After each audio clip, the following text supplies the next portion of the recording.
साथियों, आजकल हमारा पूरा देश भगवान प्रभु श्री राम के नारों और जयकारों से गूंज रहा है। चारों तरफ खुशी का माहौल है और वातावरण भी अत्यंत सुंदर है। पूरा देश खुशी से झूम रहा है।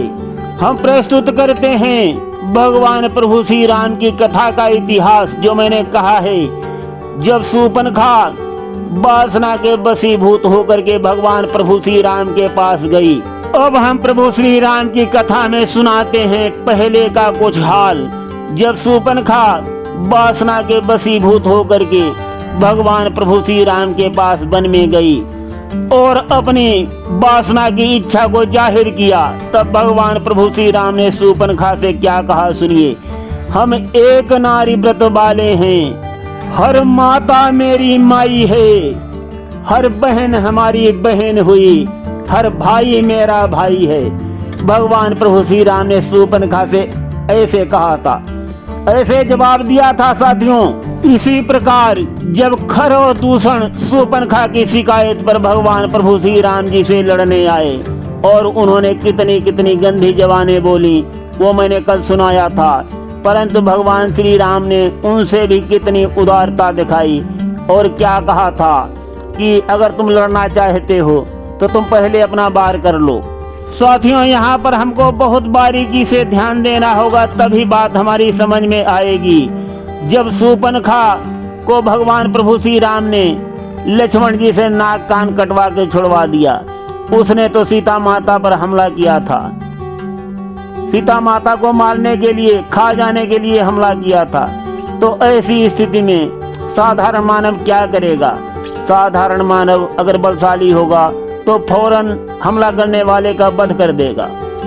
परंतु प्रभु श्री राम ने ऐसा नहीं करने दिया, लक्ष्मण जी को मना कर दिया। वही हाल खर और दूषण के साथ भी हुआ।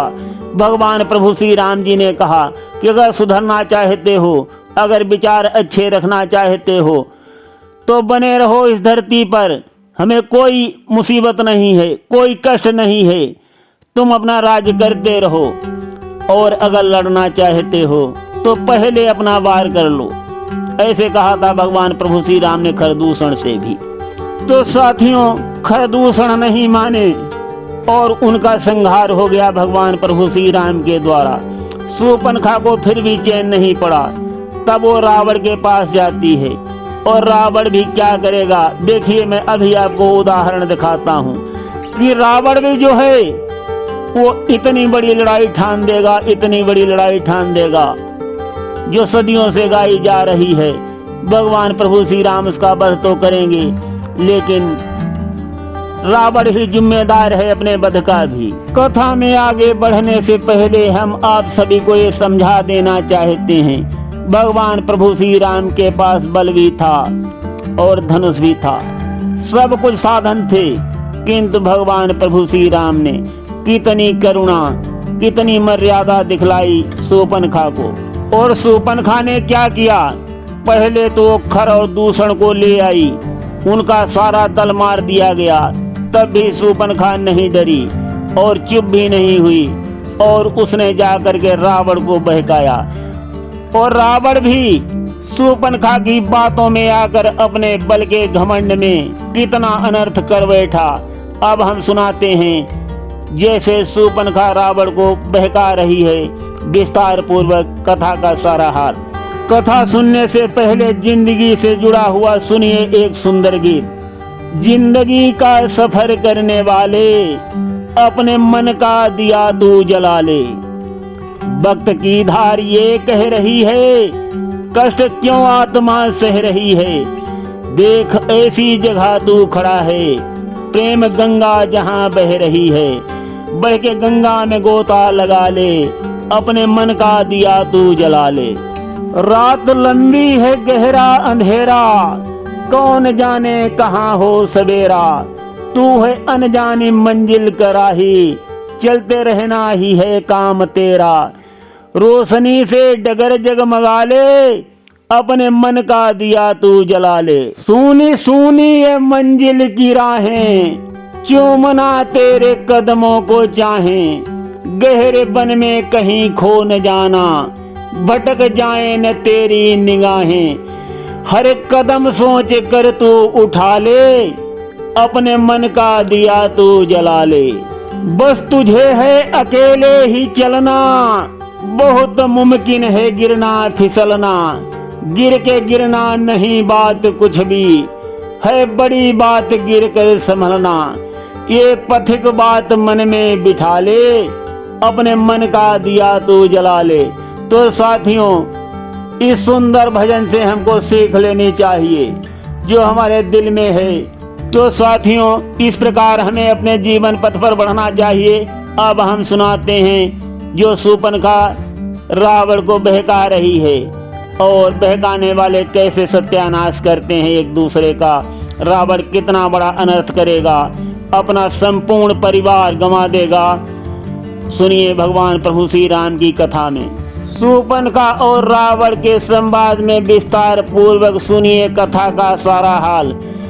भाई दो लड़के राम लखन इस दंडक वन में आए हैं, साथ एक सीता नामक सुकुमारी नारी लाए हैं। वो बाके वीर लड़ाके हैं, मनो शमशीर उन्हीं की हो, वो पंचवटी में रहते हैं, मनो जागीर उन्हीं की हो। निज बस में कर सब मुनियों को अपनी धाक जमाई है, श्री राम नाम के दो अक्षर में सब सुख शांति समाई है। मैं उधर अचानक चली गई, उस नारी से मिलना चाहा, इतने में छोटे तपसी ने कुछ मुझसे छल करना चाहा।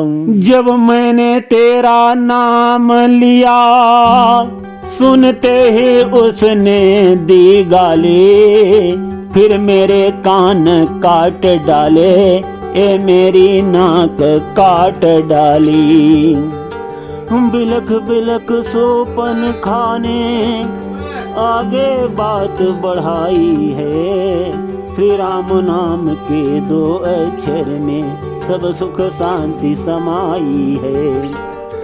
मेरी तो नाक कटी सो कटी, अब अपनी नाक बचा लो तुम, जग में यदि ऊंची नाक नहीं तो नकटा नाम धरा लो तुम। आ गया नाक में दम मेरा, नाकारे तेरी दुहाई है, भगनी की होगी हंसी नहीं, भाई की लोक हंसाई है।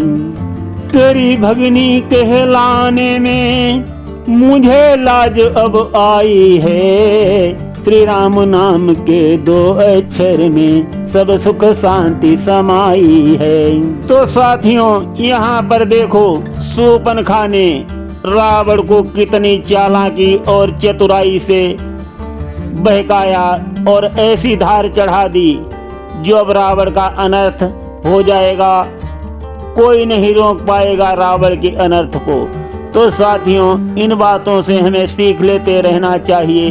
हम अभी आगे कथा और सुनाएंगे, सुनते रहिए। रावण जैसे ही शूर्पणखा की बातों को सुनता है आग बबूला हो जाता है, आग बबूला, क्योंकि शूर्पणखा ने उसको इसी तरह बहकाया ही था। बहकाने वाले अक्सर ऐसा ही करते हैं जैसा शूर्पणखा ने किया है। सुनते रहिए और सजग रहिए। शूर्पणखा की बात को सुनकर आया क्रोध, बोला रावण गरज कर अपनी सभा प्रबोध। धीर धरो मन शूर्पणखा, मैं नाकन उनकी रखूंगा, उनसे तेरी बेइज्जत का मैं गिन गिन कर बदला लूंगा। नारी की नाक काटने से होती है ऊंची नाक नहीं, अबला पर हाथ उठाने में बंधती है झूठी धाक नहीं। सुबह मध्य उस रावण ने अपनी शक्ति बताई है, श्री राम नाम के 2 अक्षर में सब सुख शांति समाई है। तो साथियों, रावण कितना ज्ञानी और विद्वान है, रावण को सब कुछ मालूम है। रावण ने यहाँ पर देखो कितनी सुंदर बात कही है कि अबला पर हाथ उठाने में बंधती है झूठी धाक नहीं, कि कोई धाक नहीं बंधती है अबला पर हाथ उठाने से। कितनी सुंदर बात कही है रावण ने। ये धराधाम पाताल लोग मेरे पिनाक ने जीते हैं, जो डर से बाघ और बकरी जल एक घाट ही पीते हैं। तो साथियों, यहाँ पर हम प्रसंग को विश्राम देते हैं और ये रावण और शूर्पणखा का संवाद हमने आप सभी को सुनाया। सुनते रहिए गिरीश आध्यात्मिक ड्रीम में भगवान प्रभु श्री राम की कल्याणकारी और रोचक कथाएं। धन्यवाद। और यहाँ पर खुशी के माहौल पर एक सुंदर भगवान प्रभु श्री राम का भजन प्रस्तुत करते हैं, जो कि केवट ने सुनाया है भगवान प्रभु श्री राम का। सुनिए।